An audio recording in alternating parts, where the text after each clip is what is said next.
Good afternoon. Welcome to Afternoon Chat. I'm your host, Ghost Mostly. Happy Monday. How's it going, people?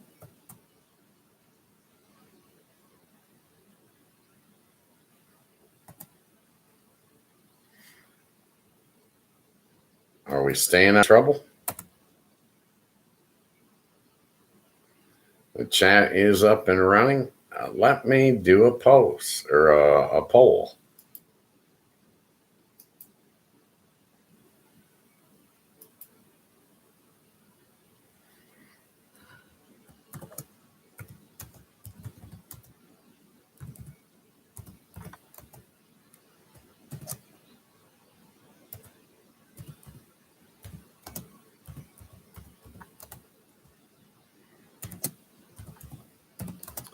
Do you want war with Iran?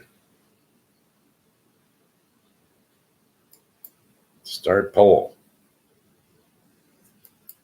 All right. Afternoon chats Monday through Friday, 3 to 5 p.m. Eastern Standard Time. The guest stars of this show are the people in the chat. They determine what we talk about. The show has no script. It has no agenda. That is left up to you, the viewer. What's on your mind? What are your priorities? The show's free. You'll find no midstream ads, no commercials of any kind.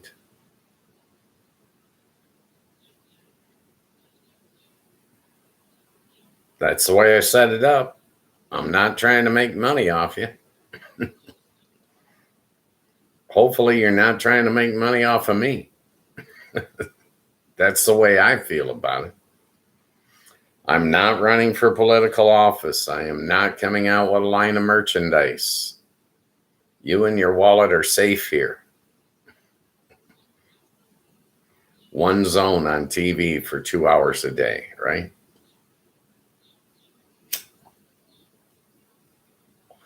Yes, I smoke. I don't recommend you do it. That's your proof that I'm not AI. AI doesn't smoke. What's on your mind, people? I got a lot to talk about, actually. Many of you regular viewers would know that my father had a stent put in last Wednesday, and he had complications. So much so that Saturday morning, while I was up there, I watched him have a mini stroke.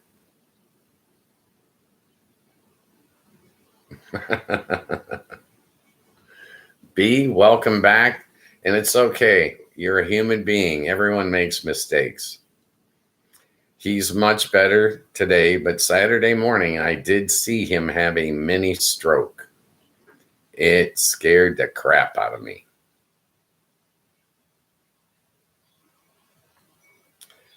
But kudos to the staff at Beacon Hospital, 7th floor.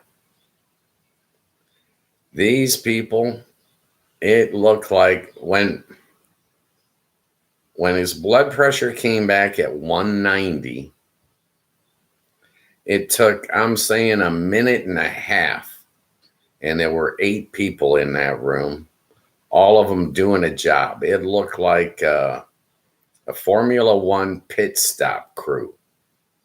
Everybody knew what to do. The level of professionalism that I saw, my father's in the right place. He's getting great care. I was impressed. Sunday morning, totally different. He's back to 100%. Full of piss and vinegar. Okay. I saw his physical therapy on Sunday morning, spoke to his cardiologist. I feel much better, as does he. Blood pressure's under control. He's healing. He's doing physical therapy. On the path, on the road to recovery. I'm excited. But it was a scary and stressful weekend, no doubt about it.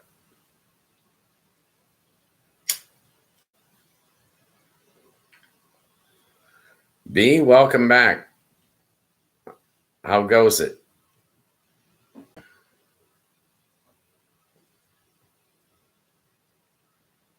Our weather has changed here. 68 degrees out there right now.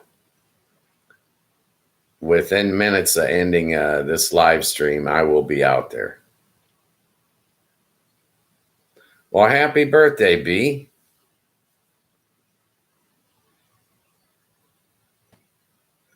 Very nice. I hope it went well.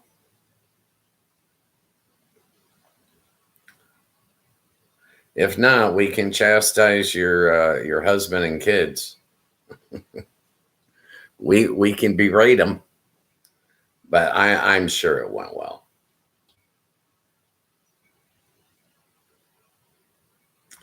Do you feel older? Excuse me.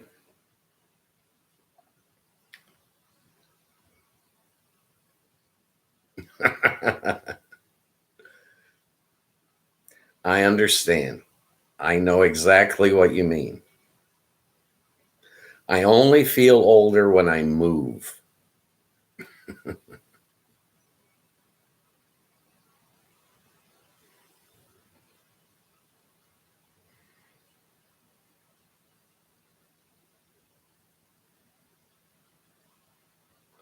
Oh my God, what a great story. What a great story. That's tremendous. Facebook, with all its faults, still is there and is enabling families to reconnect.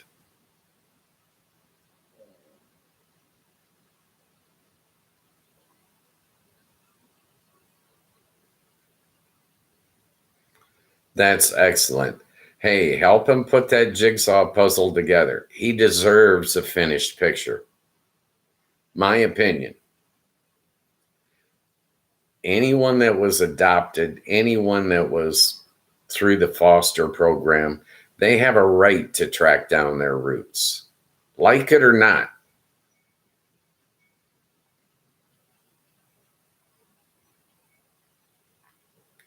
Three out of nine, it's a start. It's a beginning. Okay.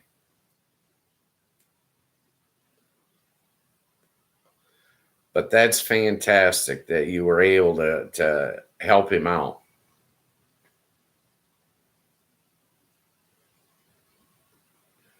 All kinds of people got all kinds of bad history behind them, but it doesn't deny them the right to be able to track it down, sort it out, and put it down on paper and look at it with an overview and say, this is how I began.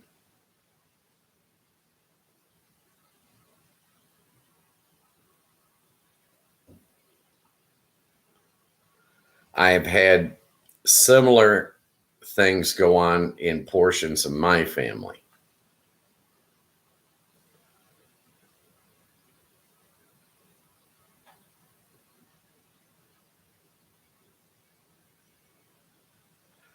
It doesn't matter whether it's a good story or a bad story. It's his story, and he has a right to know. A lot of people believe that with HIPAA laws the way they are, that you don't have a right to track down your genealogy, your heritage. And I think that as an individual, you do. I think your rights as a living human being outweigh the rights of someone who is dead or made mistakes in the past.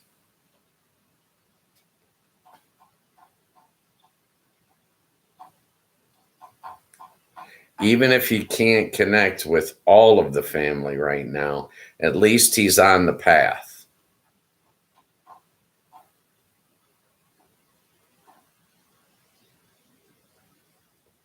That's super. The only problem I got with the DNA testing is they don't delete your file when you're done researching.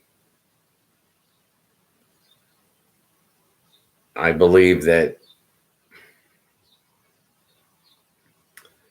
in some instances, like that information can be used against you. Exactly. You're no longer anonymous. It's all been tracked down now, and you can't get that information back from them.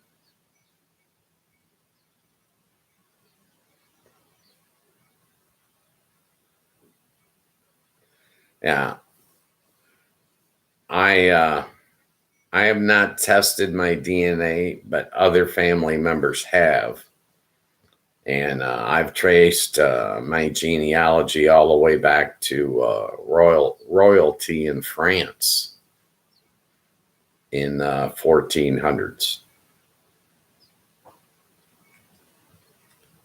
The biggest thing I gleaned from looking at all the information that I could see was the person in my family tree that came from England to Maine was stripped of all her social titles, picked up the moniker the immigrant. They referred to her as the immigrant Mary Brown.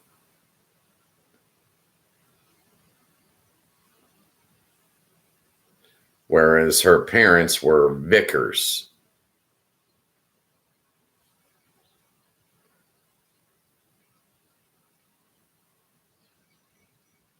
Nice. Yeah, I came from, well, originally we were royalty. And by the time we got to the United States, we were all farmers.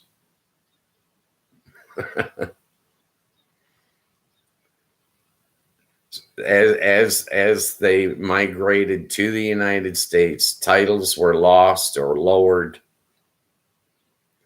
all the way into farmers in Maine that eventually settled in Michigan.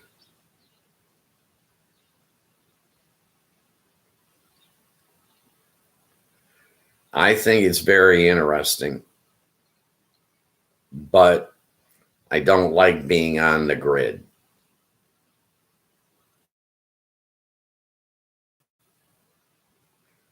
That's unusual. A lot of carpenters became quite affluent back in the day.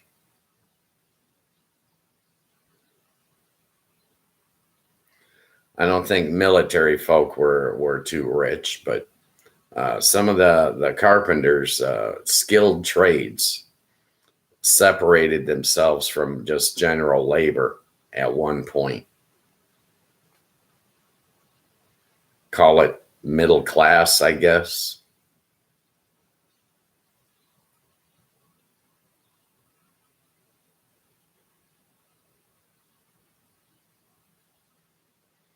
Yeah.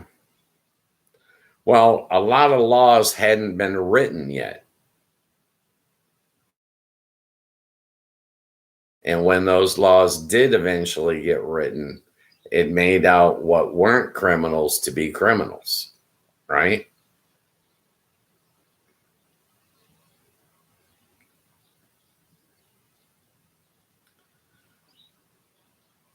I think there's also a fine line between shady activity and just surviving.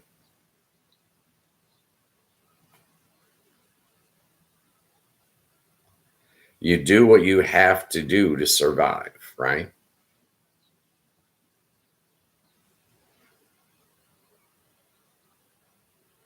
At least I believe that.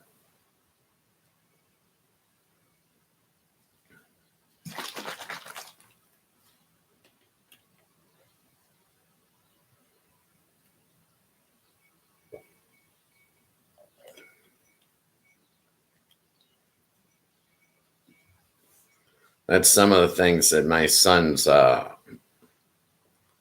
me about. Some of their friends do some things that are not quite legit.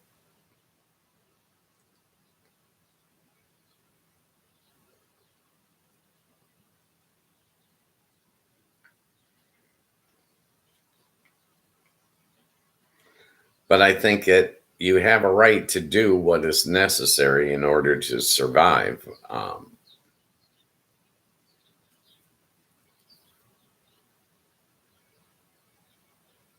It's a gray area.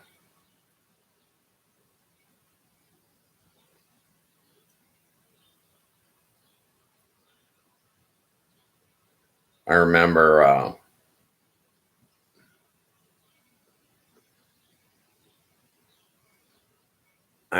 some stories I heard as a small child.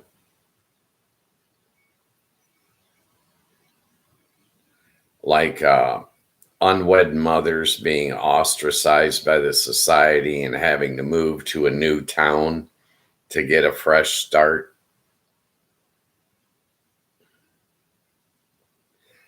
And then in that new town being all alone without any family support.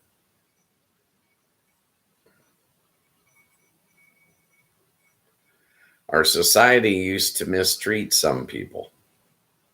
I mean, it's like some of the guys on Mount Rushmore used to own slaves.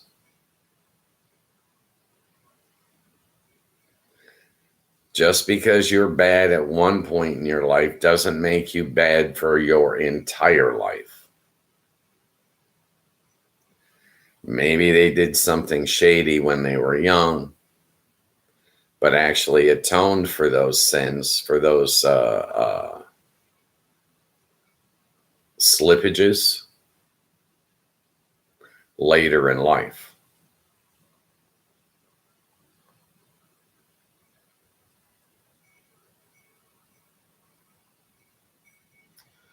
All right, B.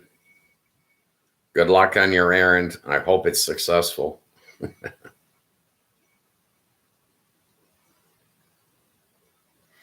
And thanks for voting, even if it was a mistaken vote.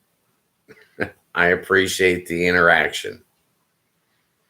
It's my understanding that by having polls and people interacting with the polls, it's going to function like a like. It's just going to show YouTube that people are interacting with the channel, and it will, in essence, help the channel in the long run. I don't know, but I like doing it, and I'm getting better at doing it. So, yeah, I don't know if there's any way I could correct that or not. I could probably end the poll and start it over again.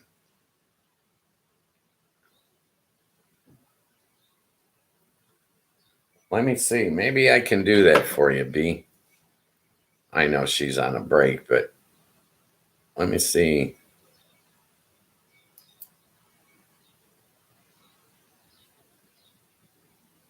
Yeah, you're the only one that's voted, so I'm going to end it.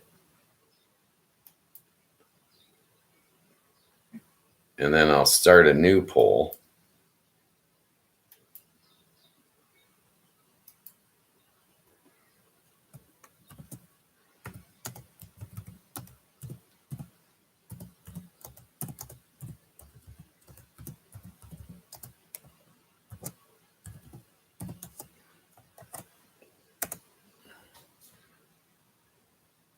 Start poll.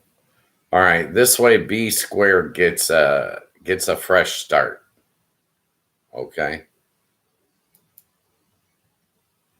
So she can vote all over again.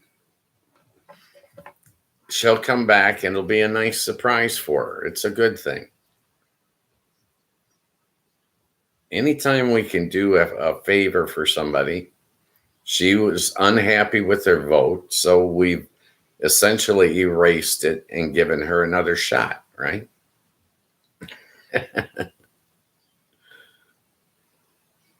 Well, she was the only one that had voted, so it's all going to work out in the wash. If when she comes back, if she votes no, which is what she said she wanted to vote, then the poll will be legit.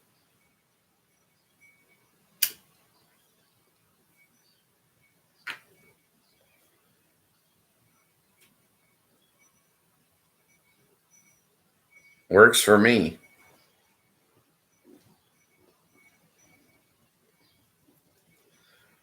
We got the yes vote off of there, so it should all work out, right? Hey, I'm new. I'm learning this stuff as we go. So she can actually recast her vote. I find that exciting. I wish all you Trump voters could recast your votes. I'm just saying.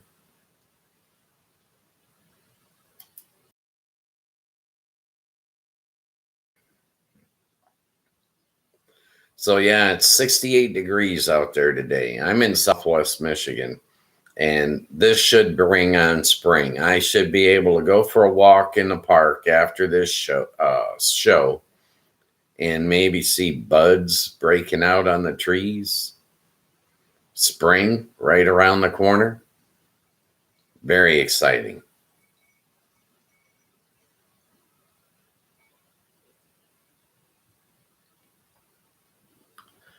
So, what do you guys got going on?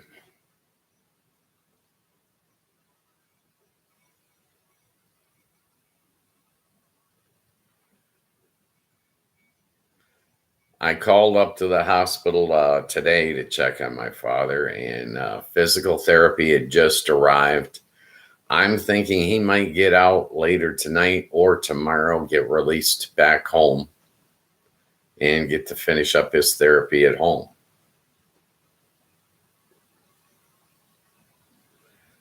But my point of the whole story was how impressive that hospital staff was. Beacon Hospital, the staff on the 7th floor. I'm saying these are pros, people. These people know exactly what they're doing. They're not wasting any movement. They handled my father very, very professionally. I was impressed. When you go in and you see people doing their jobs and being successful,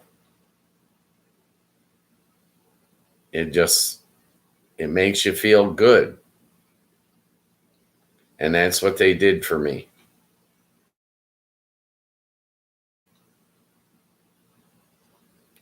But yeah, watching someone have a mini stroke is not fun at all.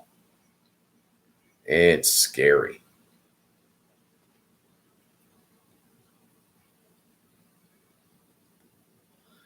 Yeah, his blood pressure was 190. That's a bit on the high side, folks. I think that's enough to trigger a mini stroke. I'm not a doctor, don't get me wrong.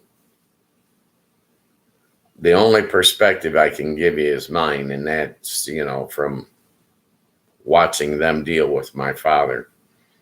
But I got lots of gratitude towards those people.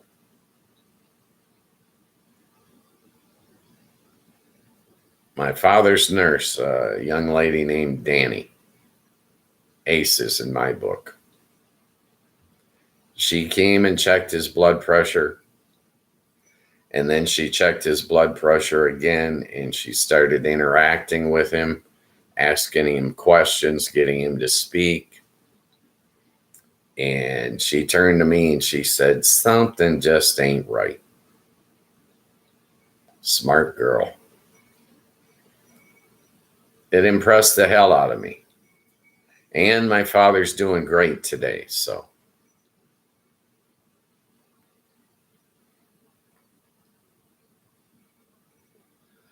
But that surgery beat the hell out of him. It was real physical.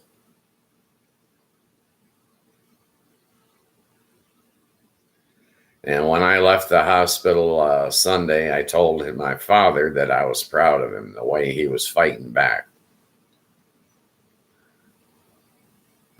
It was impressive. At 87 years old, he's still a tough son of a gun. Okay? That's my opinion. One tough son of a gun to this day.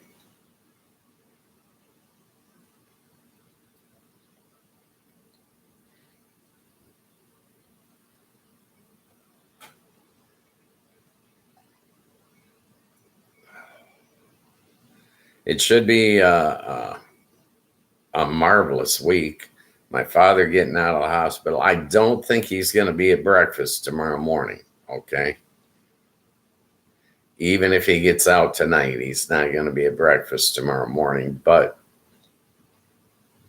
a week from tomorrow morning, he'll be at breakfast, I'm sure. Those of you that don't know, I do a family breakfast every Tuesday morning. Just a bunch of us get together and swap pictures and videos and shoot the breeze. We get to catch up on what all the kids and grandkids are doing.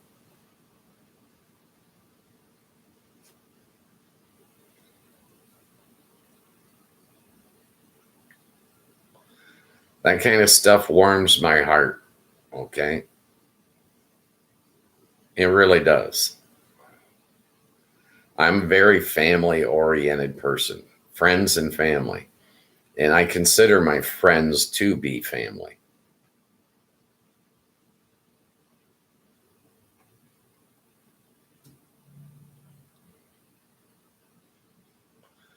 So, what do you guys got going on?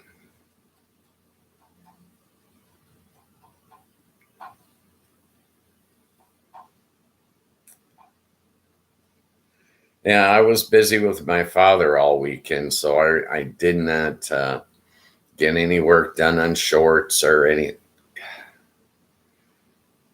It came way down on the scale on my priority scale. My father was up at the top of my priority scale this weekend. He's 87 and I'm not prepared to lose him.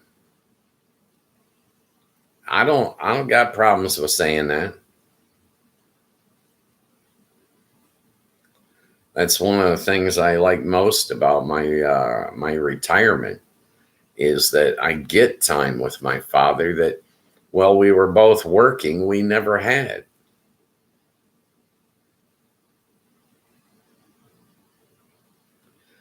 Getting to know him and getting to know his aura about him, the way he carries himself, he is always a gentleman. It's impressive. When I was real young, I worked in the factory with him and I saw how the bosses treated him. That was impressive. Well, he held 4 journeyman's cards. His knowledge of metallurgy, astounding.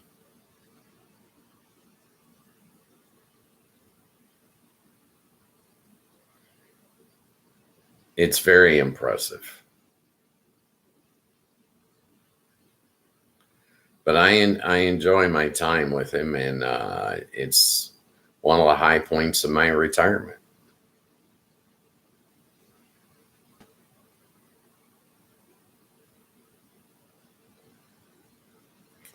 I'm just glad that he's still alive and kicking.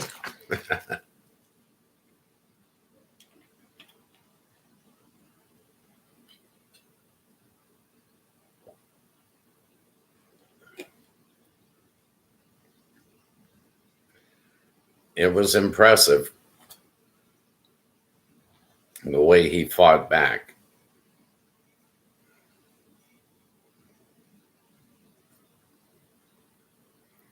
Yeah, mini stroke on Saturday, and by Sunday night, he was ready to go home.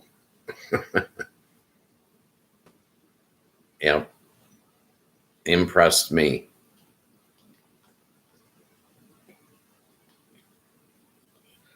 So what do you guys got going on this week?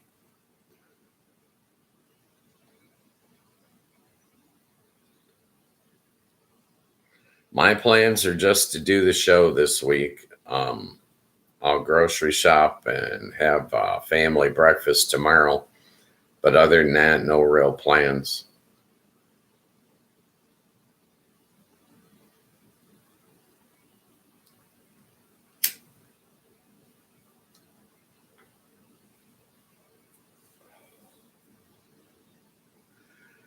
I saw a little bit of war news, very little this weekend. I was busy.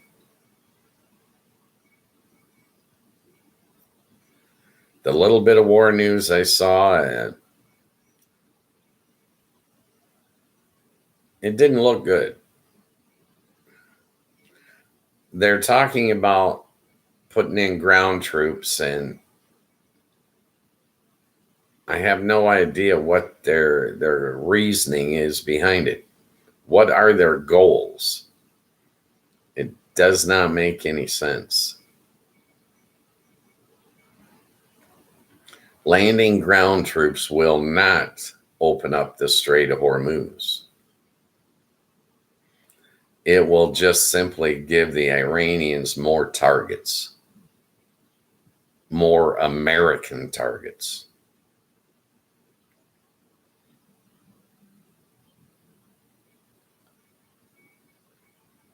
I've seen the United States dinking around, messing with the people in the Middle East my entire life, and I'm sick of it. In my opinion, the U.S. should withdraw from the Middle East completely. Take all the targets away.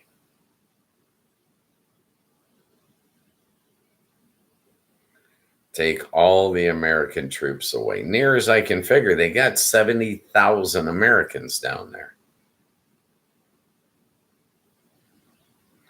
Between those that were stationed there, those that they brought in, and the 82nd Airborne, I'm thinking they have a total of 70,000 U.S. troops in the Middle East now.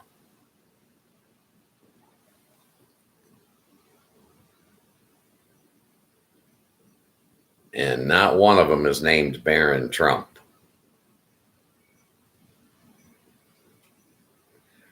These billionaires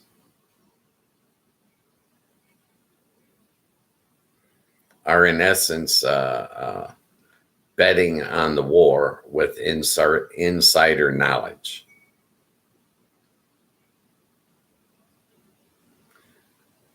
They're buying and selling stocks. They're buying and selling futures. They are using the war for their own financial gain. How obscene is that? As if war wasn't obscene enough. They're betting on it to increase their personal wealth.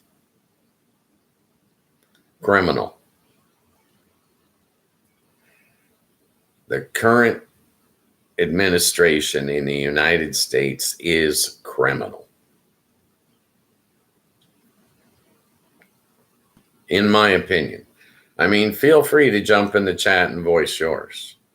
That's why the chat's active. If I just wanted to speak at you, I wouldn't activate the chat. The chat's active so you guys can speak your mind.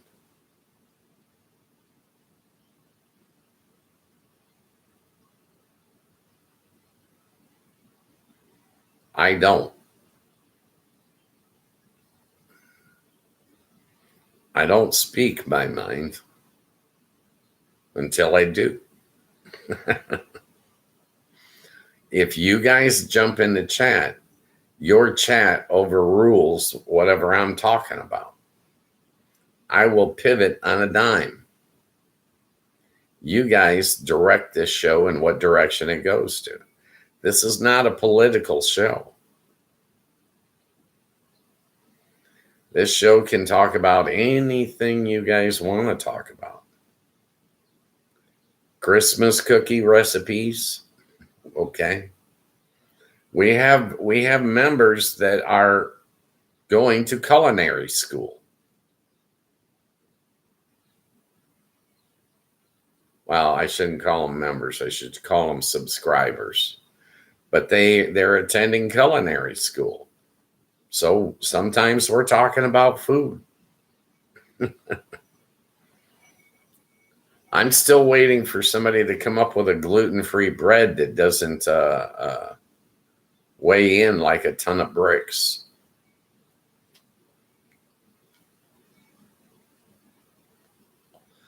I have family, I eat gluten, but I have family members that are gluten-free. They pay more and their food quality is lesser. It's just not there.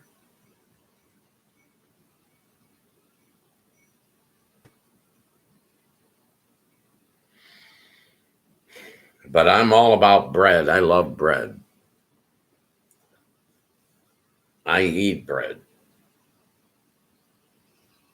But my brother can't. My best friend can't. They're both allergic. Not just, cross-contamination level allergic.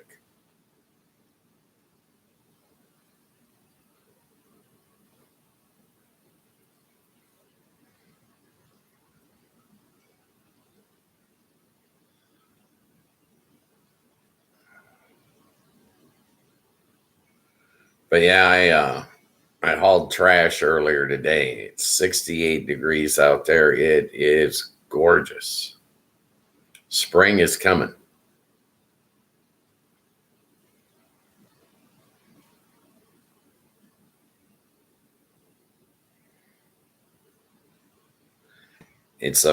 I like spring. I get cabin fever in the winter.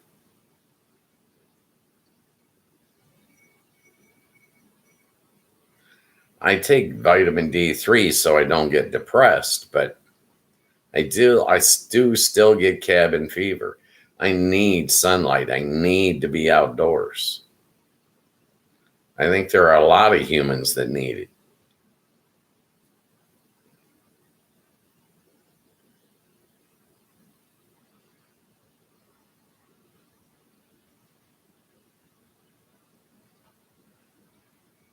So what do you guys got going on?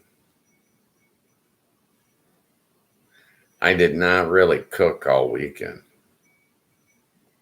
Well, my hot water went out on Sunday. I was not happy.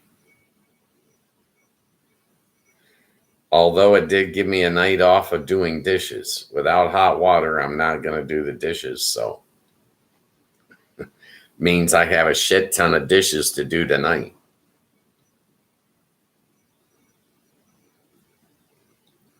But yeah, it was back on this morning.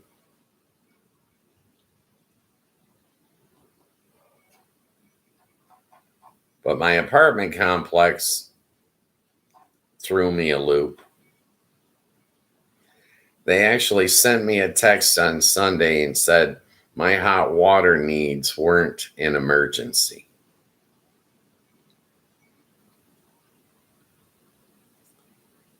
I didn't break out the lease, but and read it, but I'm pretty sure they broke their own lease by not thinking that my needs are an emergency. They're too damn cheap to pay the maintenance man overtime. That's the way I interpret this. I have not decided what to do about it. Maybe I ought to clip this and ask them, do they want me to mention the name of the complex? Do they want me to badmouth them? If that's what it takes to get my needs to be emergency, I got no issue with it.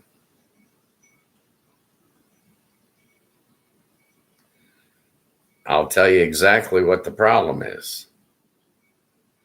Private equity bought my apartment complex, and they are draining it and running it into the ground at the same time that they're raising my rent $100 every year.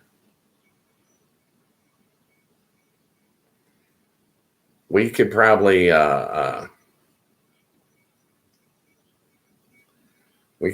do a whole show on tenants' rights.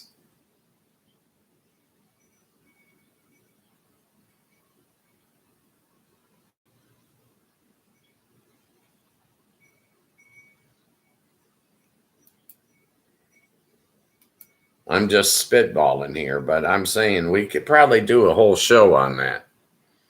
Some of these landlords got some issues. Private equity should not be buying up housing in the United States. Private equity should find something else to do. They're creating mini monopolies.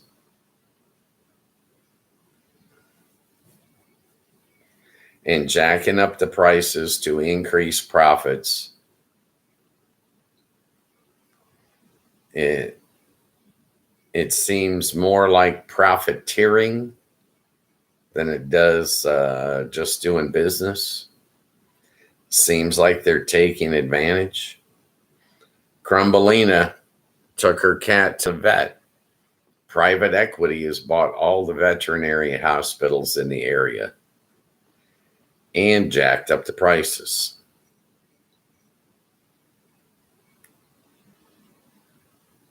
It's not right. Mini monopoly is still a monopoly, and it's not right. You're supposed to be in competition with those in the same industry. That's how capitalism is supposed to work. In my opinion. I mean, feel free to jump in the chat and voice yours.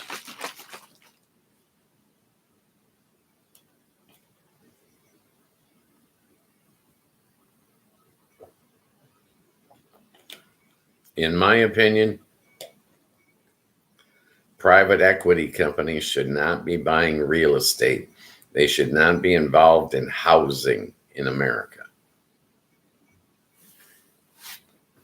Why don't private equity companies invest in small businesses?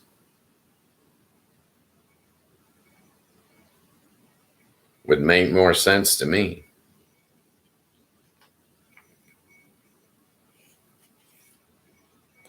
But I'm not no financial wizard. I mean, hello, I'm a guy on YouTube doing a free show. That's about as far from financial wizardry as you can get. I'm just saying.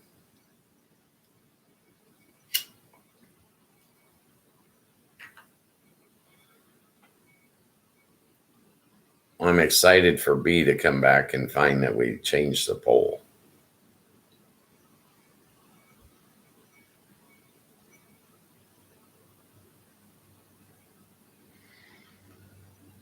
Yeah, it's pretty warm in here. I am not running the air conditioner today. I'm saving that for tomorrow. Well, I did get a nap today. And I probably won't have time for a nap tomorrow.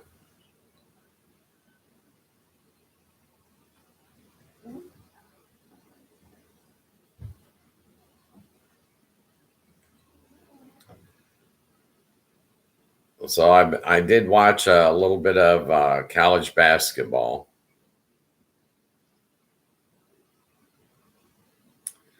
On the women's side, I think Texas has got a pretty good shot to win it all. On the men's side of the NCAA tournament, I'm thinking Michigan. We'll see.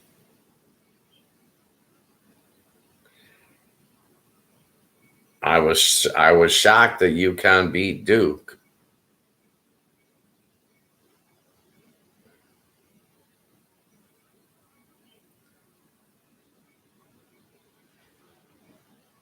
but I think that gives Michigan a real shot at winning it.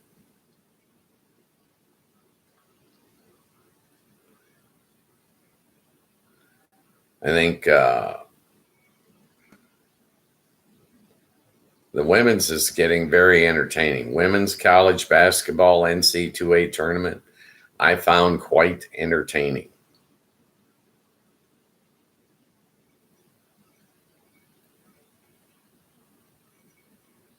The level of play, when you're seeing them set 3 or 4 screens, it's a good level of play, in my opinion.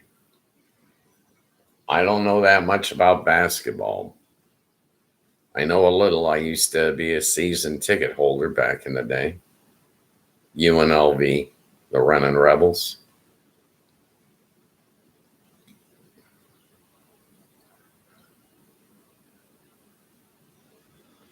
Would have been early 90s.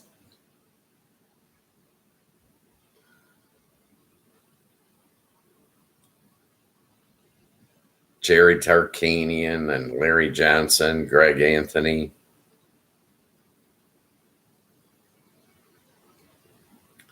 It was quite the time for UNLV.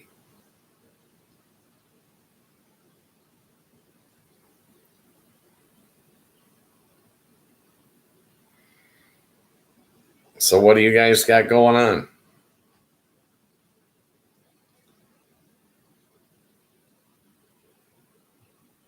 Feel free to jump in the chat and give us a direction to take this show.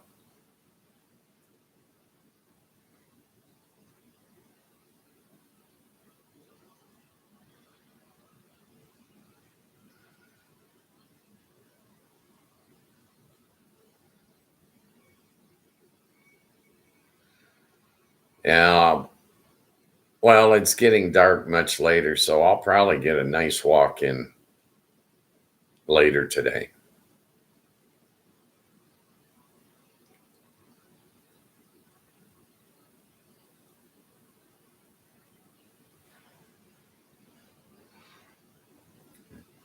What do you guys got going on? I don't know what I'm doing for dinner tonight. Maybe, yeah, I don't know. Well, it's warm enough. I might keep it light. Maybe I'll just make a grilled cheese sandwich or something. I got plenty of dishes to do. I know that.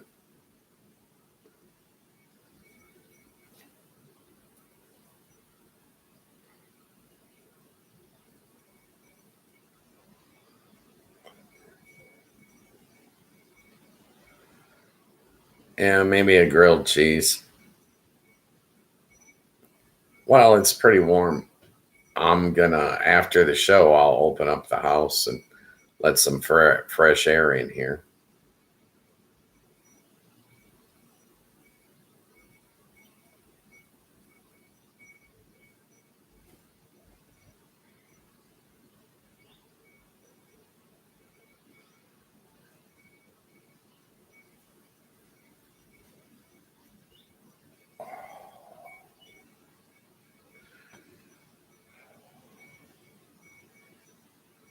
Yeah, I don't think anything will happen with my father tonight.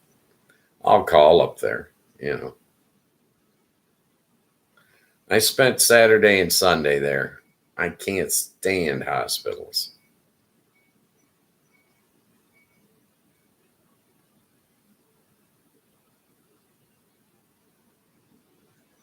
But yeah, he's just doing physical therapy, and they'll cut him loose real quick, I'm sure. Well, you gotta make certain achievable goals. I don't think they're going to cut him loose till he can walk upstairs.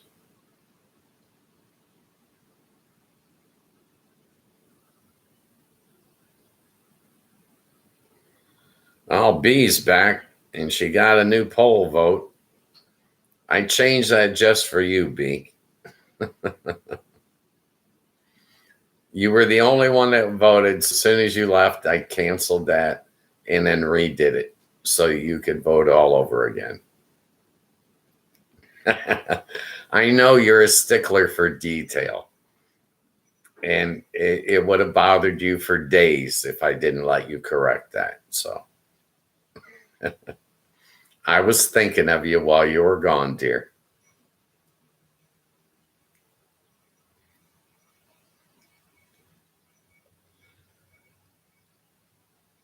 But I appreciate you interacting with the poll.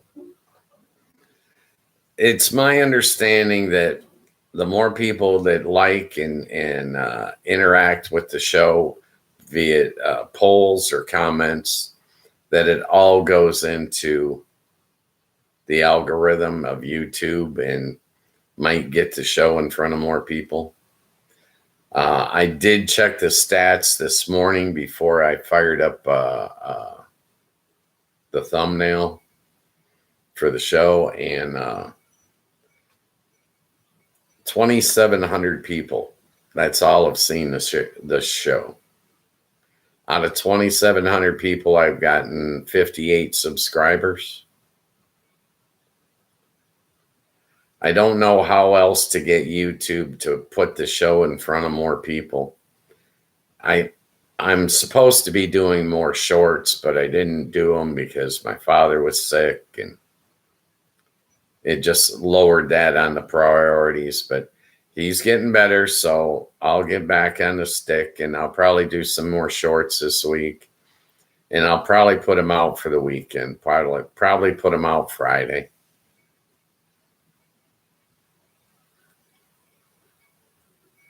Well, I've found at least 3 different YouTube algorithms that I'm in.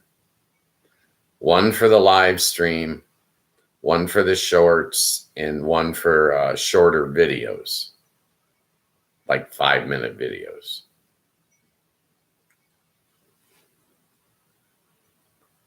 Three separate algorithms. I don't understand it because on my birthday, they put this show in front of a lot more people.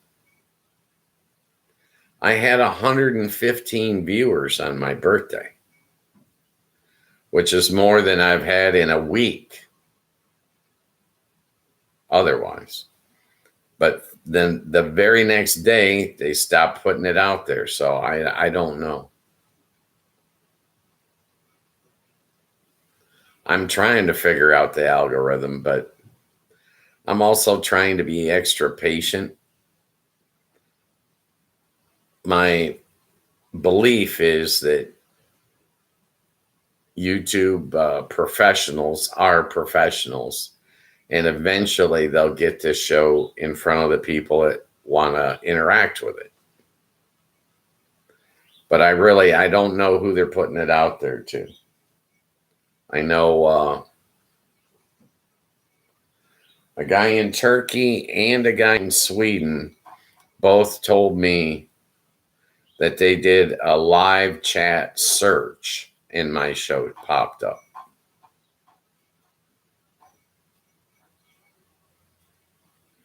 But I really don't know.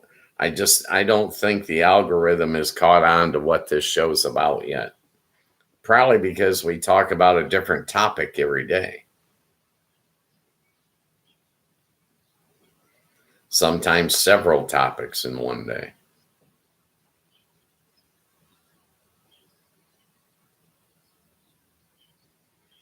The main thing that, when it's just left up to me, the main thing I talk about are, politics, because I watch a lot of politics, but also unity, tolerance of your fellow man.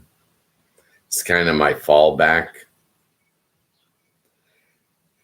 I just don't see people on TV talking about it other than me.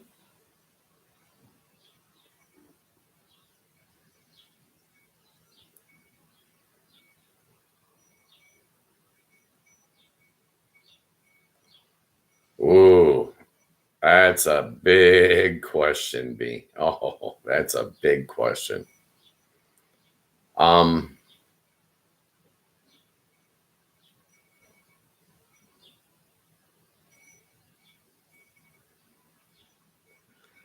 gosh, I would have to say overall technology.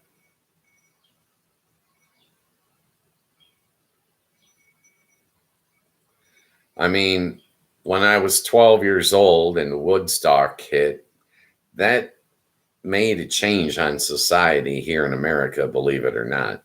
Woodstock was an event, as was the Kennedy assassination when I was 6. That was a major event. Um,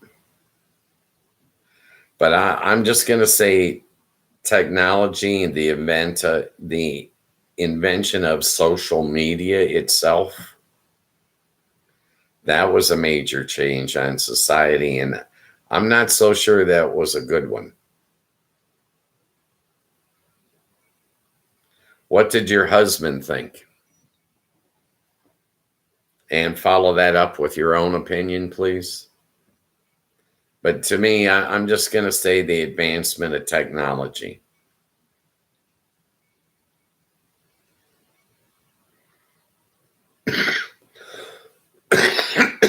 Excuse me.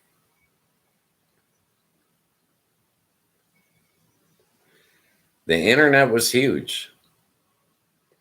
Had it been invented earlier, my whole life would have been different.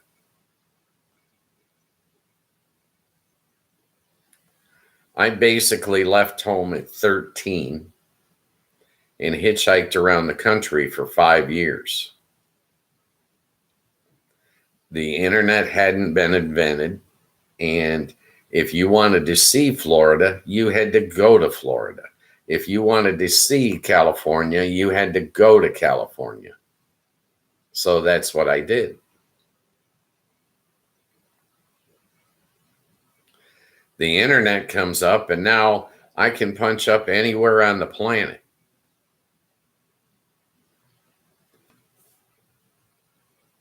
My youngest son called me via satellite phone. He was in Costa Rica at the time, and he was about 20 miles from an active volcano, and he was watching it erupt. He called me up. I punched it up on the computer and got a live camera feed on the same volcano he was watching.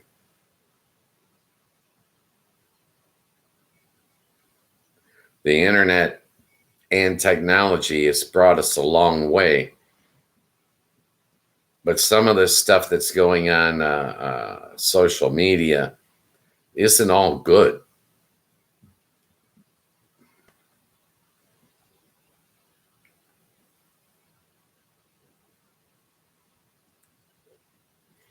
There's a lot of negative stuff going on online. When I was doing research for this show,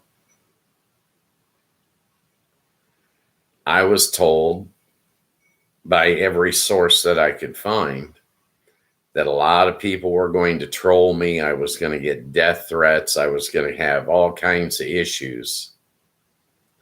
None of that ever happened.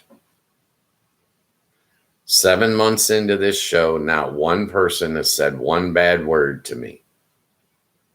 No one's trolled me. Nothing bad has happened. And it was all predicted to happen in a live chat.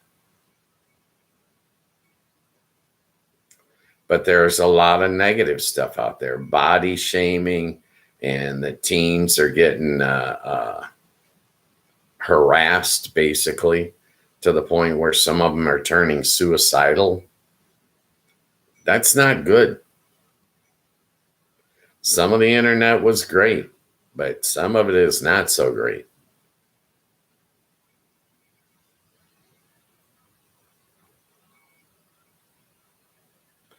I'm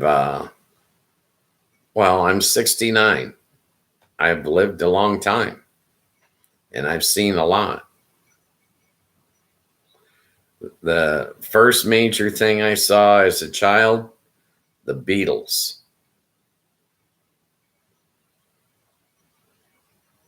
That was huge. JFK assassination was huge. Woodstock was huge. I mean, huge. They changed the country.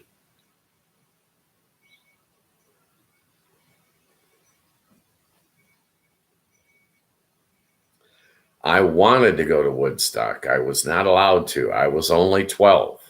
I had a ride, and my mother said no.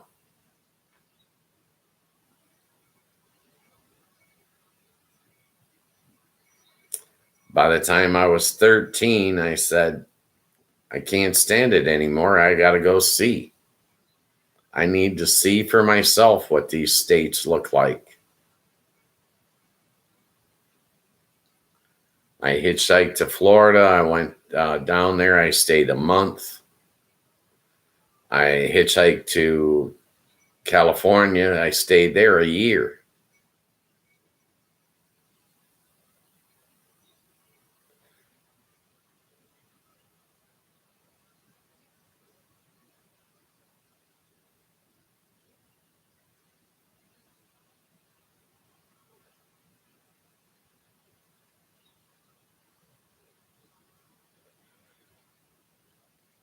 All right,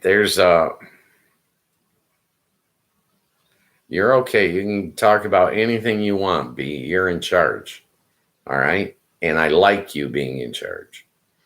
Let me see if I can make some sense out of this. Number one, there's the chaos factor. There are a number of people in the United States that feel that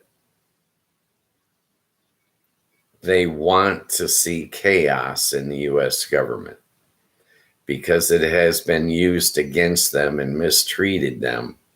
And they basically want to see it in turmoil and crumble.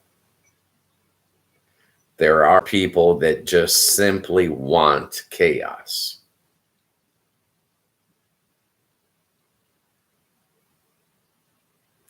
It's a way that they can lash out against the government. Very similar. Not the complete destruction, but they want the chaos. They're going to revel in that chaos. A lot of it because of what the government did to the hippie generation.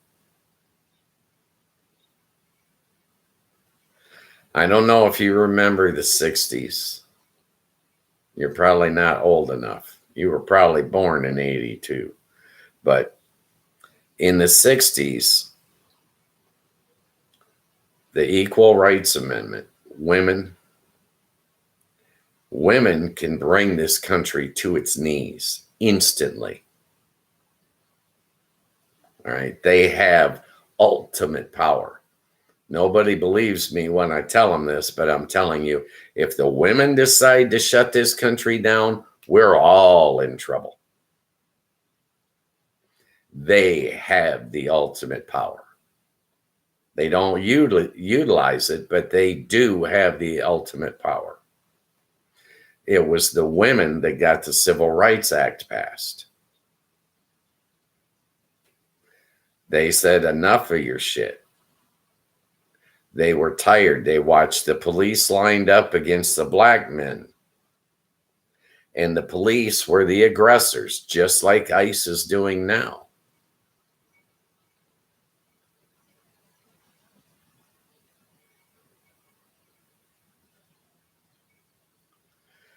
But part of also what's driving the war is that it stimulates the economy.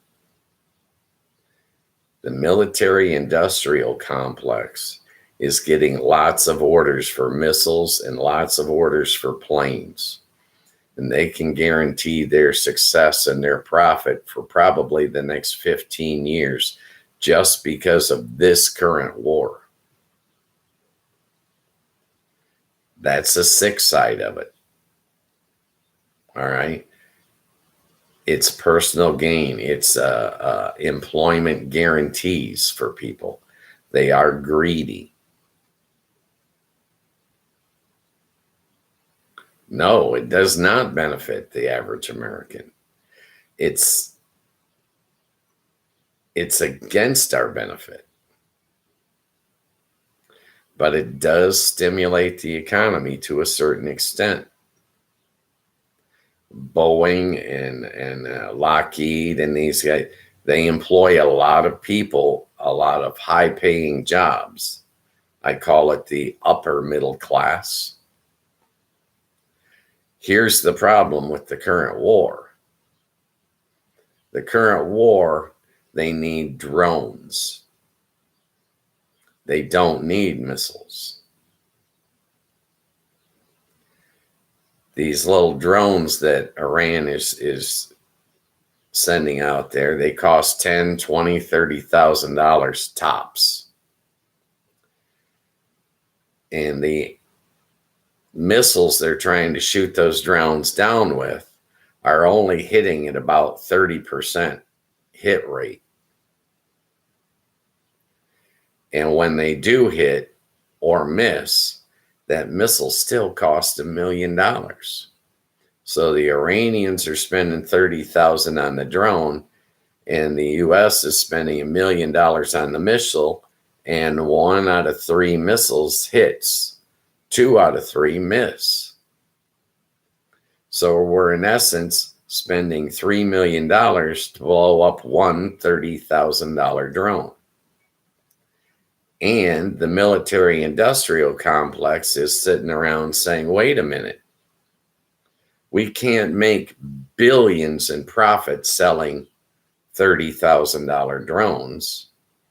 We need to sell $30 million aircrafts in order to turn billion-dollar profits. So they're finding out that they're ill-equipped and there's no way for them to make the kind of money that they need to make in order to consider themselves successful.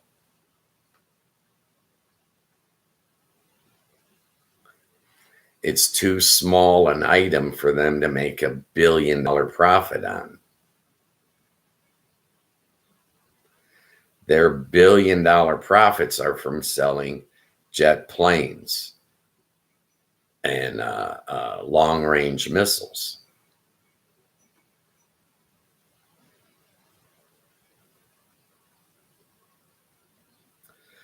But this is always about greed.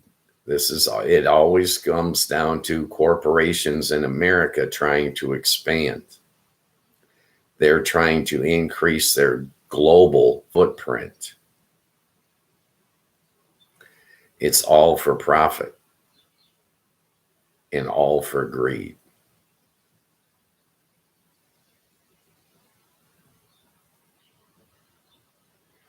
Exactly.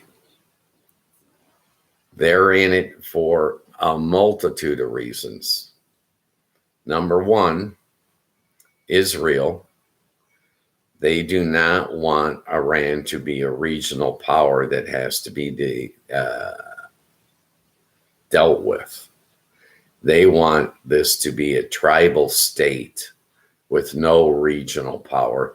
Israel wants to be the only one with regional power, as does Saudi Arabia.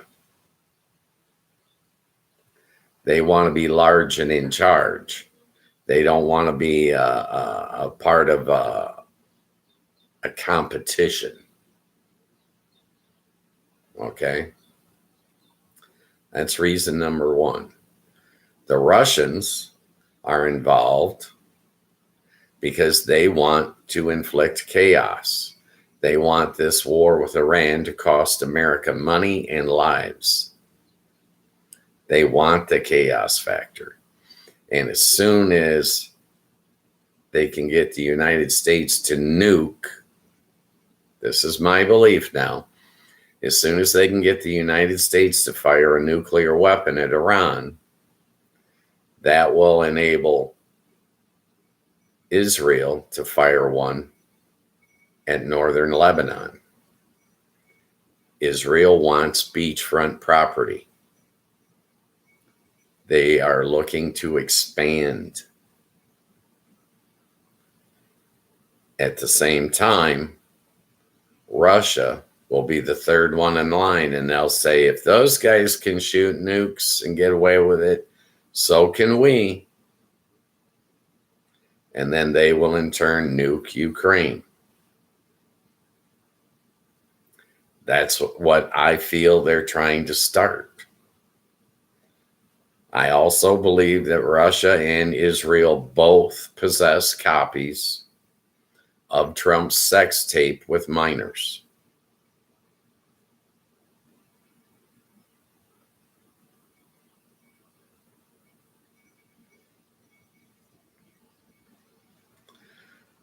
Originally, the U.S. was in line with the Jewish people. The Jewish government, the Jewish people's government, has been overtaken by a Zionist regime that wants to double the size of Israel or triple it. They're looking to increase their territory, and they want all beachfront property. They want to build up and make money off of the tourism industry with the big fancy beachfront property.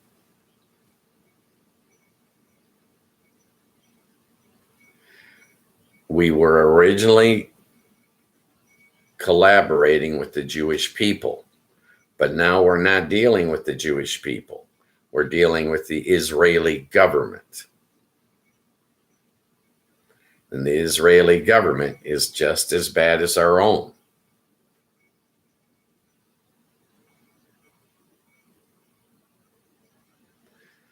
It's the Israeli government. Keep them separate from the Jewish people. Two separate subgroups. Just like you're not responsible for the crap that Trump's doing. The American people and the American government are two separate entities.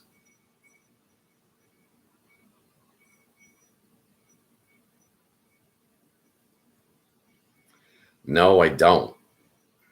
I'm sorry. I don't think there's not going to be a quick fix.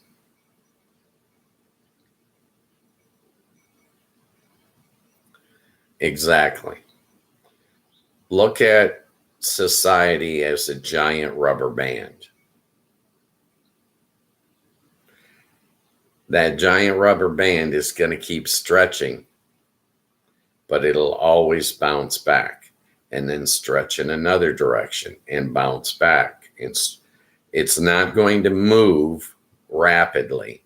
Any movement would be at a snail's pace over a long period of time.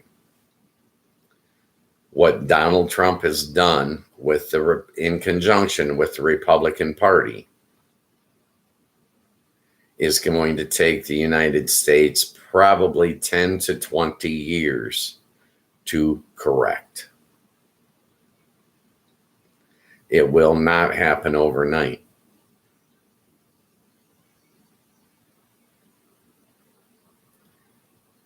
The president historically has tried to get out of line in the past, but Congress has always been a check and a balance, and Congress has always had control and said, no, you can only go so far.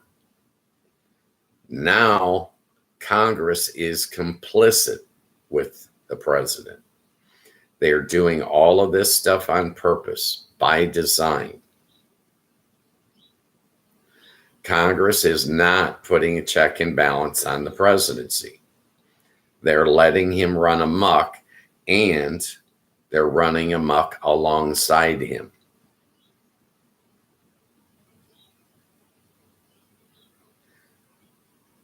That's why I'm telling everyone to vote against all incumbents. Do not re-elect anyone.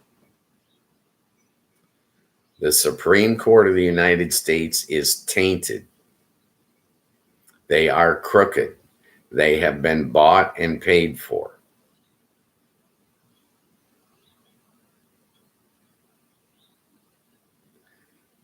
There's a problem with a lifetime appointment.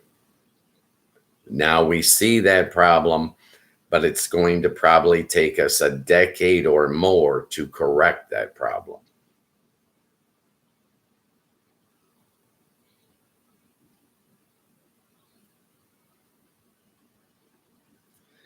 The problem in America is that the corporations, the money, the billionaires are in control.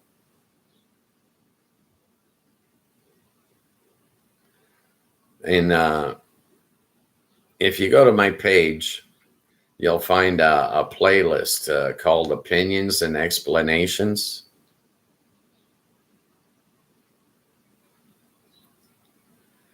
In that folder, you'll find a video on politics in 2026 in America.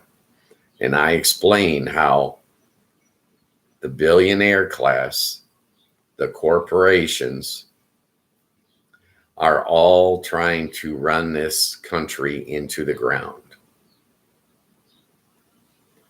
And I cannot run for political office. I promised both my sons I would never do it.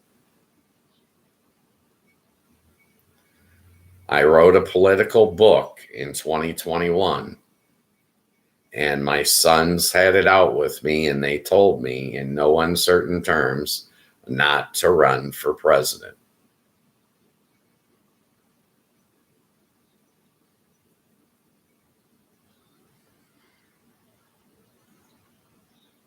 And no, I will not tell you the title of my book.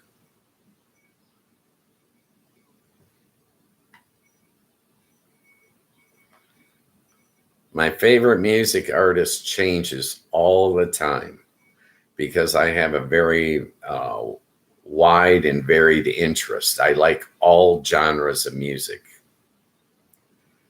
Some days I like listening to Mozart.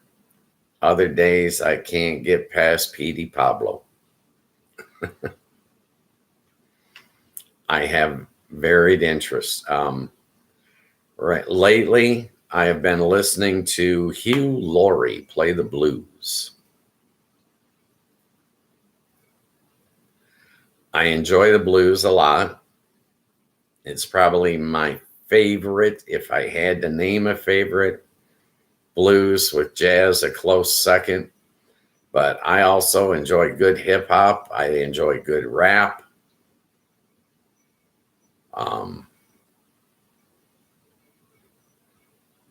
Music wise, some days I'll punch up Eric Clapton. Other days I'll be listening to Elvis Costello.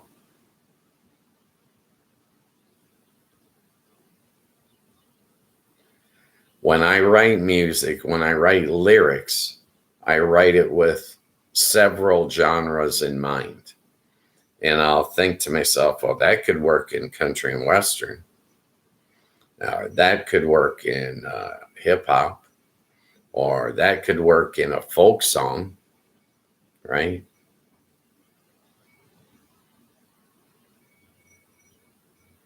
I loved Bad Bunny. An amazing entertainer.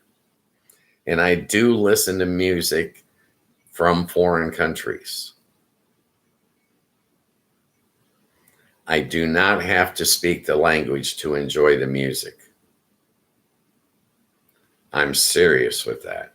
If it sounds good, it sounds good whether you speak the language or not. I speak more Spanish than I probably realize. Same with French, same with German, same with Italian.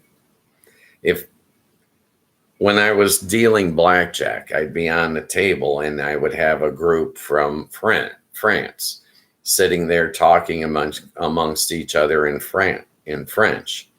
And I could glean certain things from the conversation. and understand basically what they're talking about over time. Same thing, I worked with Chinese dealers, and I have Mandarin running around my head to this day based on spending all that time with those Chinese people.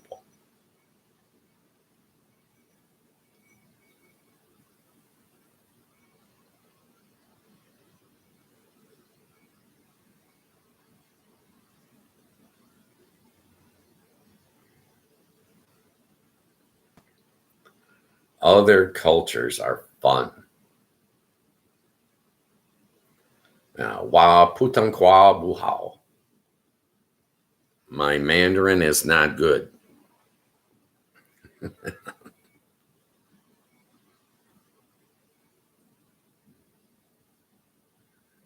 But other cultures, other languages, they're all basically the same.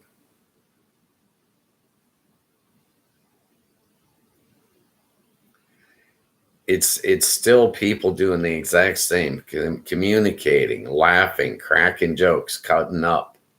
It's what we do.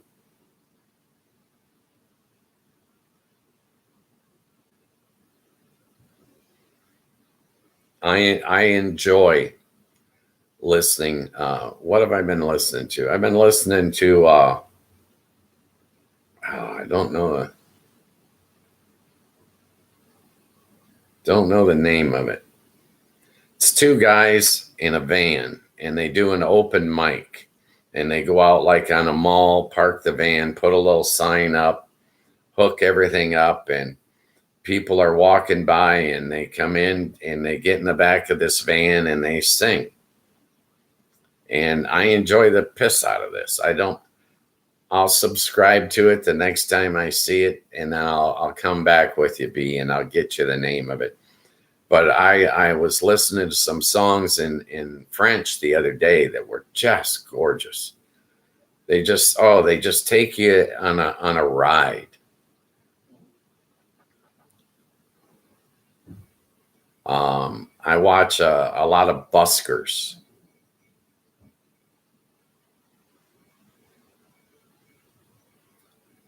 Marcus K, international busker. Who's the other one I'm listening to? Oh, Davidas. Davidas is very entertaining.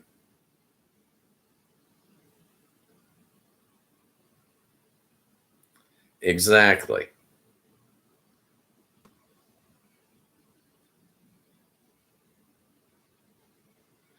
I'm not going to travel anymore. Okay. I'm crippled. All right. I don't get around much. Right. But I can use the internet, and I can search these people out, these places out, and I can still learn, and I can still listen, and I can still enjoy.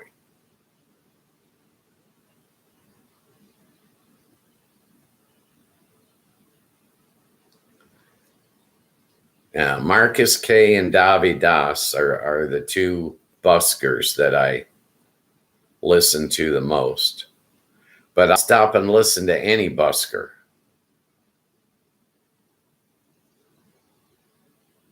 It's entertaining to me. And if you really want to understand another nation's culture, listen to their music. It'll tell you a lot about them. If you listen to K-pop, you're going to learn all about South Korea. I'm telling you. You will.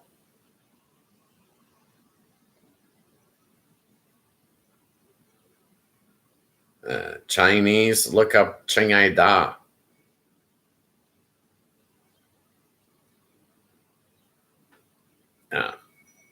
It's very interesting to me. I love other cultures, not so much other foods. Some of them are too spicy for me. I have a very bland diet nowadays, okay?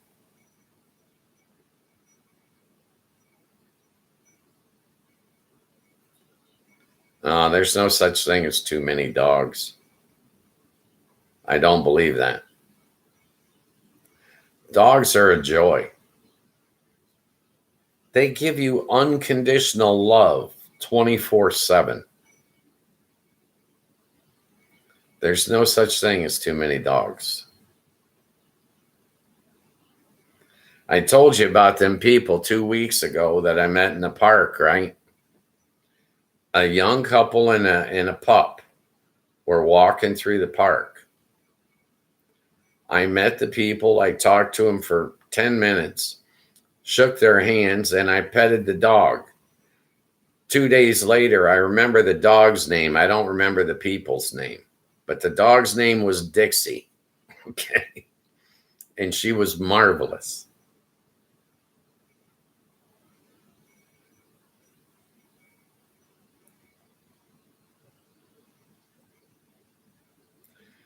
I think the best chocolate is Belgian. Belgian chocolate is, oh, to me, I love it. I think the United States' chocolate is cheap, replaceable.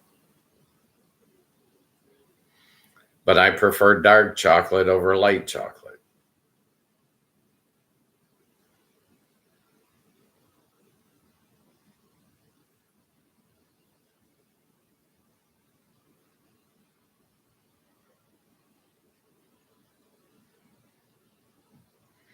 Oh, so those are half dogs. They're half dog. If they fit in your purse, I'm sorry, that's not a full dog.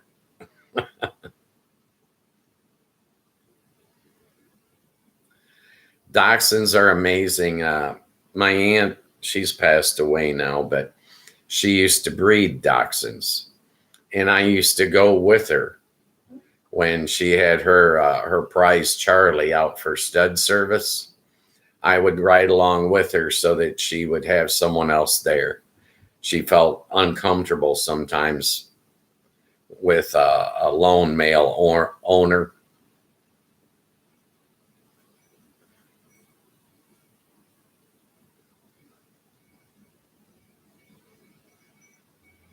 Oh no. Bless your heart for rescuing them, B. Bless you for that. Okay. You're a class act. Okay. But these hoarding situations are not good. I believe you need to get your animals fixed. If you're not going to be a helicopter parent, get your dog fixed. All right. We have a responsibility to society. Speaking of dogs, I heard of a village. I'm thinking it was in China, where 7 dogs were kidnapped and driven to another town. They were going to sell them for their meat. The 7 dogs escaped captivity of their kidnappers, and then all went back to their own town and found all their own owners on their own. They did this. We're talking like 20 miles. And they were all different breeds, but all the dogs knew each other. They were all buddies from the same little village.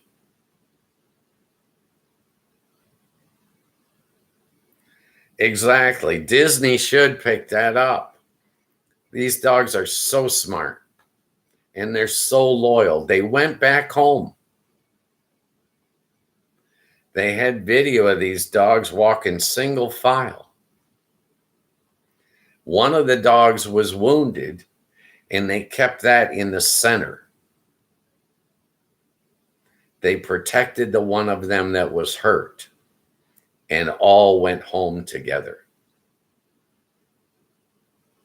That's the most awesome story of the year, as far as I'm concerned.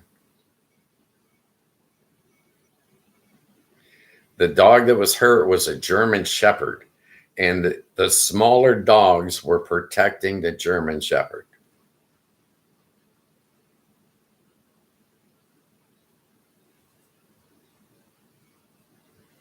You can probably Google it or look it up on YouTube. That's where I saw it. 7 dogs find their way home.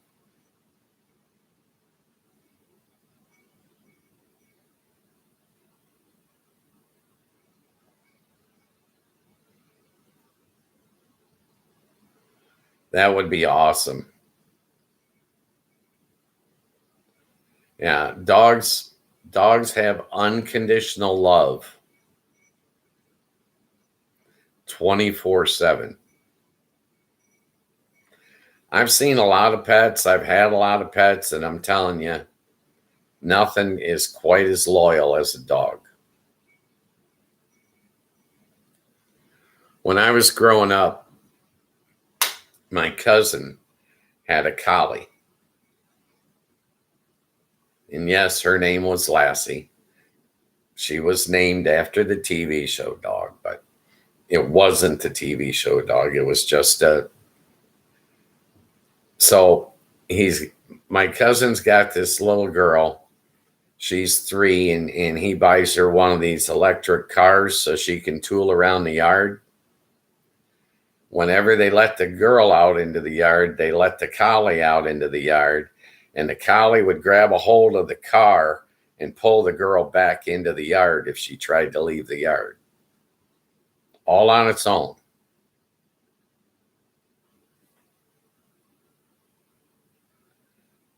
It was an amazing dog, but it was also a babysitter. Okay. What just the kid would come in crying, and you'd look out there and the dog's dragging the car back into the yard. The kid's upset because the dog won't let her leave.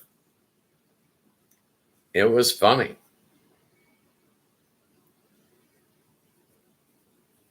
And heartwarming all at the same time. And we all watched Lassie as a kid, didn't we? You had to watch Lassie. You had to watch I Love Lucy. You had to watch all the same shows everybody else watched. There weren't that many shows.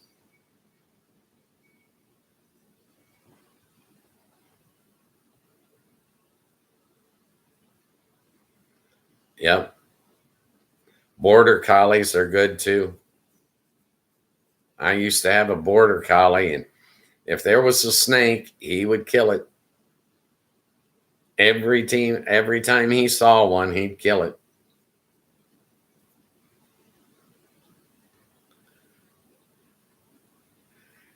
I watched Old Yeller as a kid, and that show damaged me when they killed that dog. I was hurt.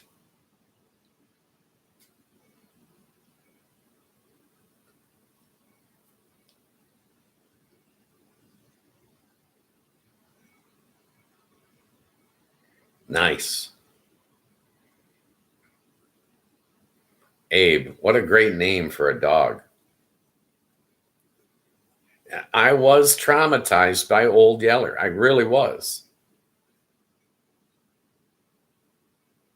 I freaked out. The end of the movie, I lost it. I was wiped out for days over that.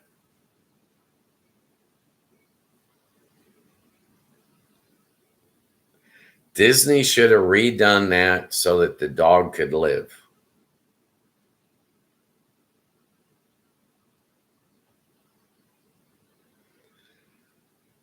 Years ago, I was working in Colorado, and one of my coworkers had a mountain bike, and his dog would run with him, and he would mountain bike through the mountains.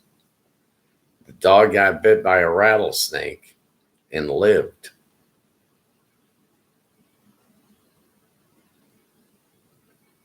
Got lucky, but it lived after getting lost all its hair, looked like it had mange, was sick as hell for 2 weeks. But the dog made it. The dog survived.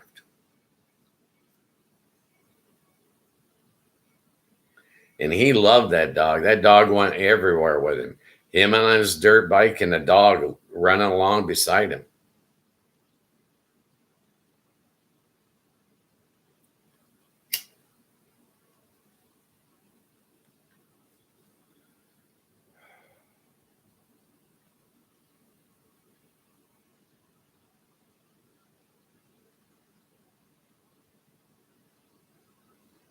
That's amazing.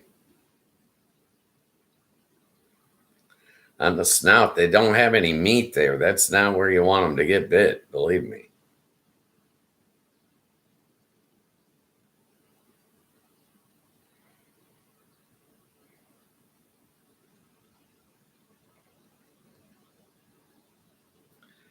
I love dogs, but I don't want the responsibility of one.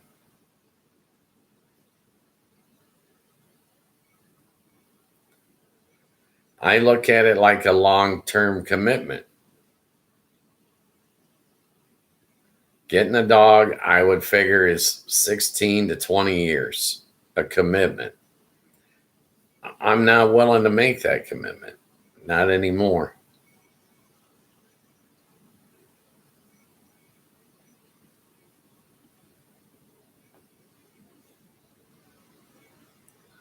Yeah.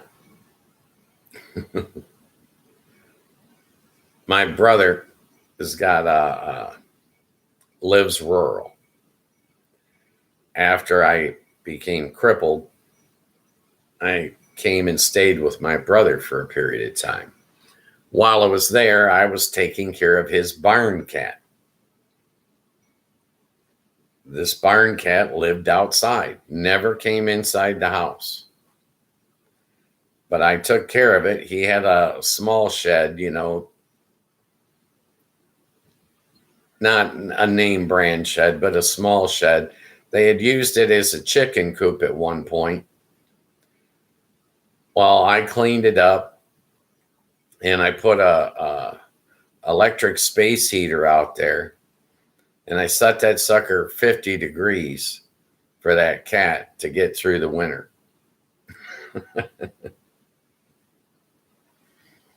My brother, I'm sure he got higher electric bills, but that cat was well cared for while I was there.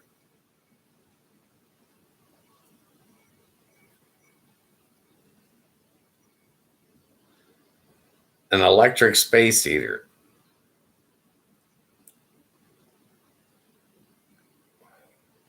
When I moved from my brother's and got this apartment, got back on my feet, so to speak, they expected me to take their cat with me, and I said no. A barn cat earns its weight, okay?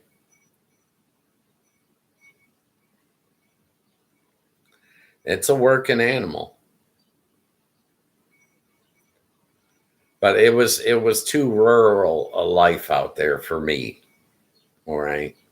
I need level ground, okay? I need easy access.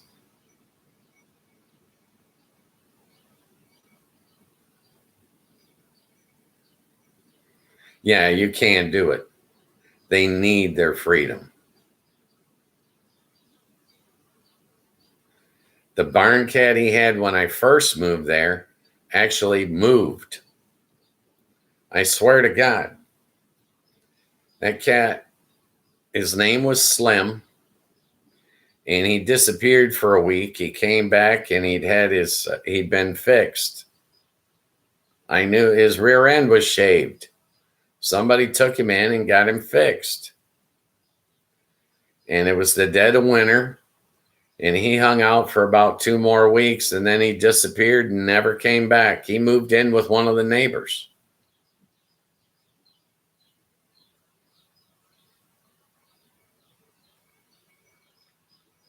Yeah, I can't do the rural life anymore. It's too hard on me. I walk with a cane. I need level ground. I can't be taking falls all the time, and I cannot be cutting firewood. And It's beyond my capabilities.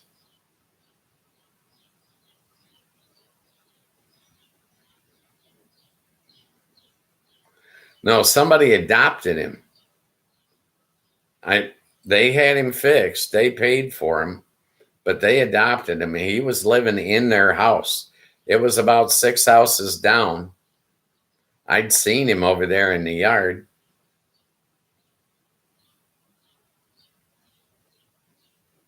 $20 a cat, that's a great price. That's a real good price. Last I knew, people around here were paying double that, $35, $40 to get one cat fixed.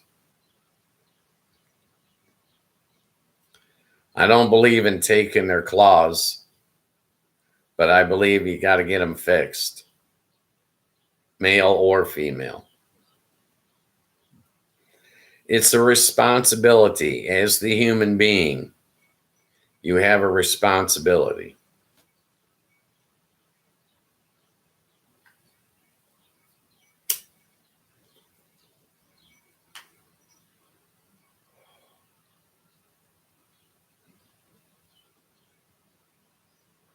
Yeah, there are a lot of good charities for animals out there. A lot of them.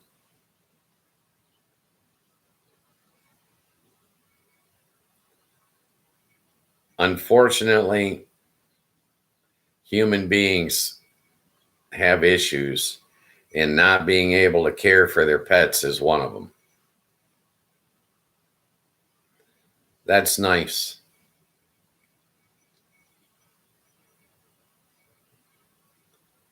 That's why I don't own a pet. But in the complex, I live in a senior complex. I can just put a lawn chair and sit out front of my apartment, and all the neighborhood dogs come walking by, and I get to visit with them and play with them. And I don't have to clean up after them. Okay, I don't have a responsibility. But I know a lot of the dogs in the area here.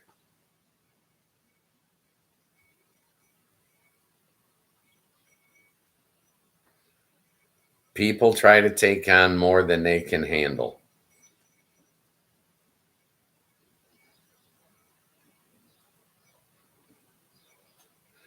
We had locally here, a bunch of private equity bought up all the local veterinarians' offices, and then they jacked up all the prices. Crumbelina took her cat into the vet, and it was $275.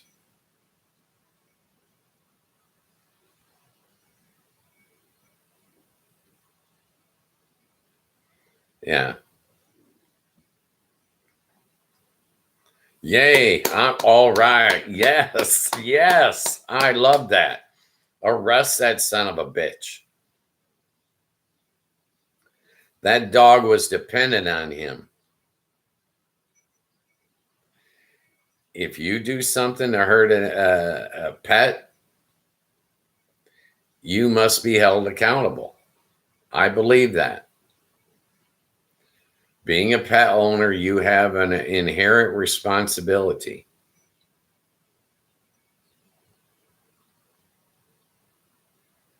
Yep. I agree with that 100%. You have a responsibility. The same way you have a responsibility to teach your dog how to socialize and not be aggressive with people. If you're the pet owner, it is your responsibility.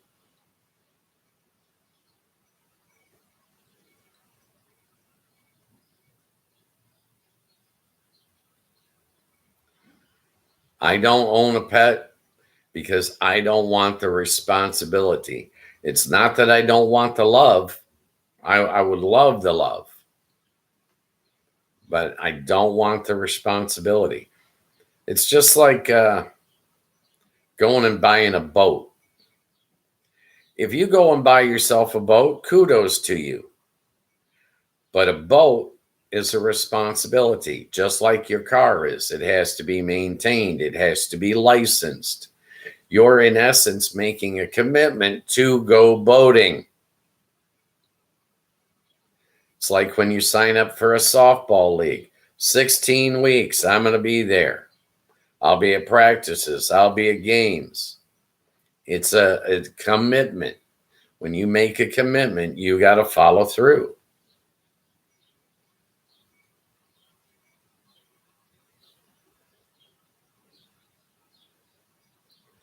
Sometimes it can be more responsibility. What if that pet gets sick?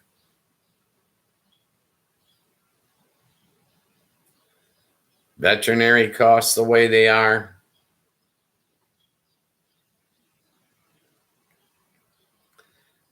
It's a commitment. But I look at it like kids. I can borrow somebody else's kids and I can babysit them for the day. We can have a great time, but I do not want the responsibility of raising more kids. My kids are grown now. You know, I paid my dues. I did my time. Now I'm focusing on me.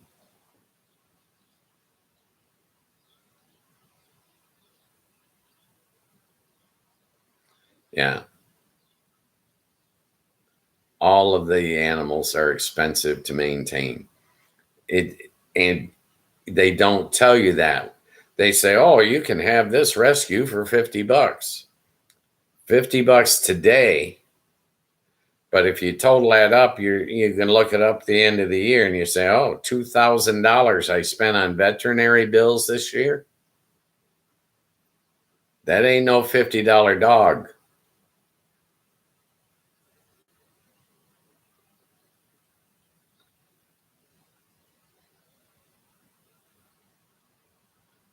I welcome you and your silly stuff every day, B. You're marvelous.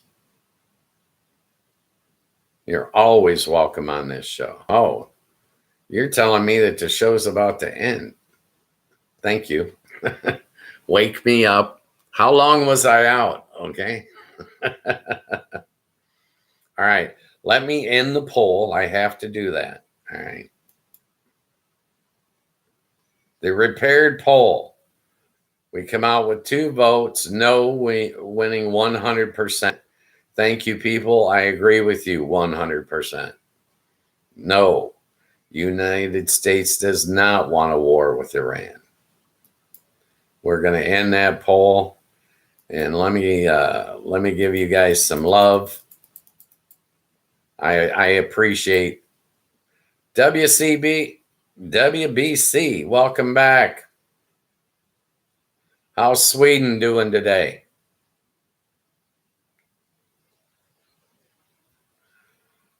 Hey, WBC, let's do a time check.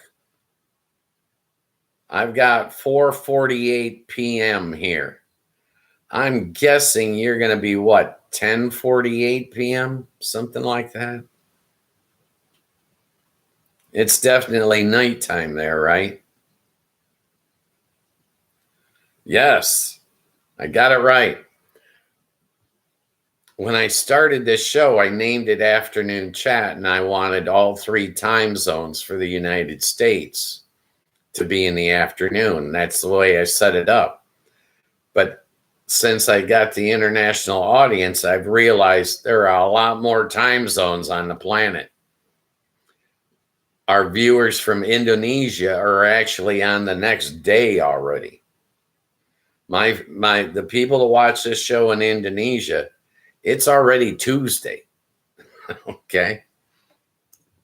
In Indonesia right now, it is Tuesday morning at about, I think they're 13 hours ahead of us.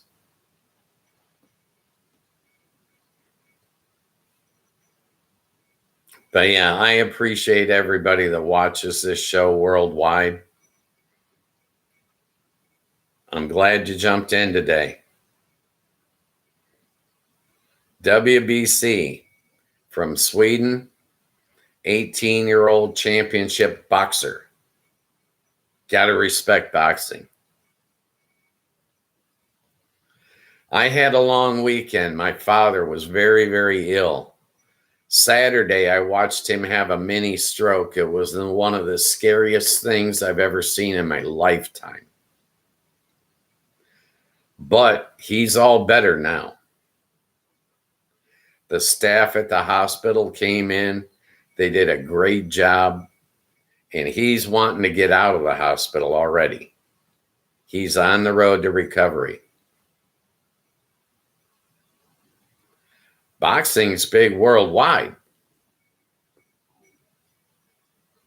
Mixed martial arts gets all the press nowadays, but boxing is global and has been for my whole lifetime. He's doing good, B. Thank you. He's doing much better. And thank you. I appreciate all the kindness. That's what this is in this community, this chat. Everybody is so nice and so caring and so supportive of one another. It just warms my heart. It really does. People are good. They really are. Governments suck. Don't get me wrong. But people have value. They really do.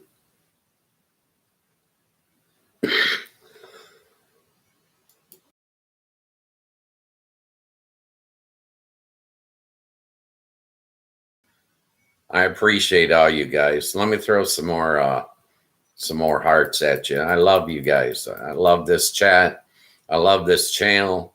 I love these people.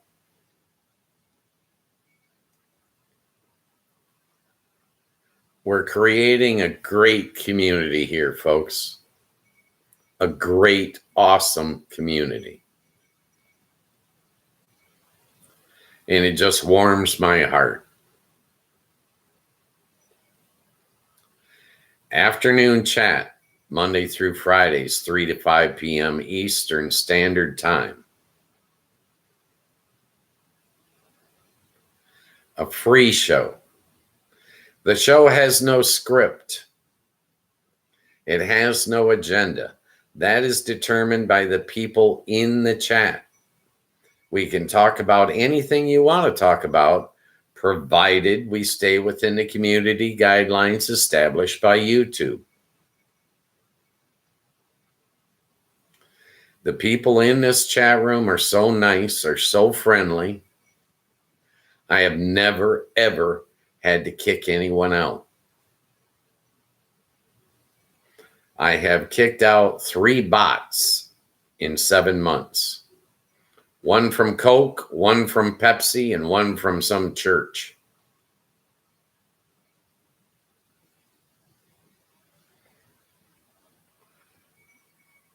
All right, movies are always good.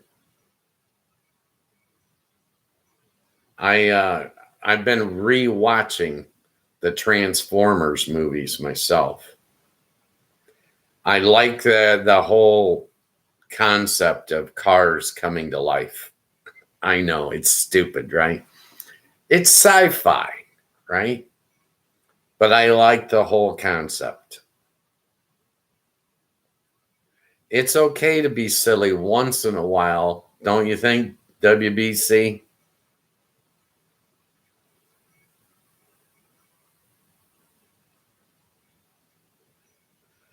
Going to the gym is good. Working out is good. Stay in shape. I'm getting ready to go for a walk here. I'm going to end the live stream, smoke this bowl, and take about an hour-long stroll through the park. It's marvelous weather today, and I need some sunshine.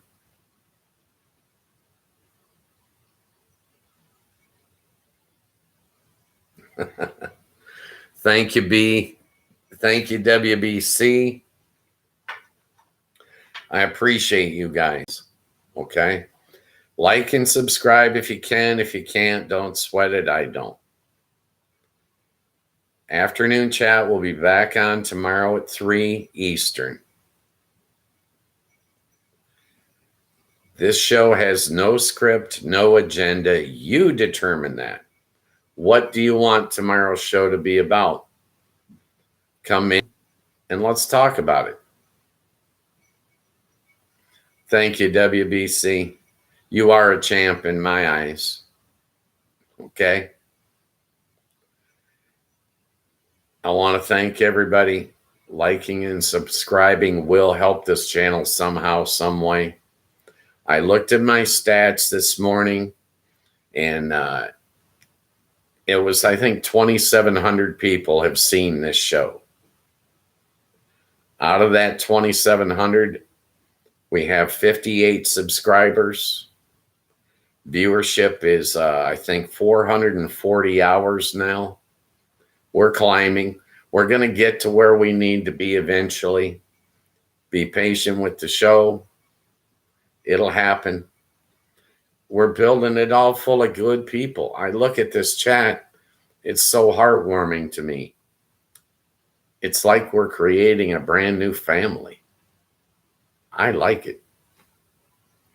All right. Dad said, find some joy in your life tonight. Be happy. Be safe. Find someone to love. I dare you. You want to bring joy into your life. It's going to come through love. Get others to love you, and you love others. That's what makes quality of life, in my opinion. I appreciate you guys all. I will see you guys tomorrow at 3. I love you. Bye.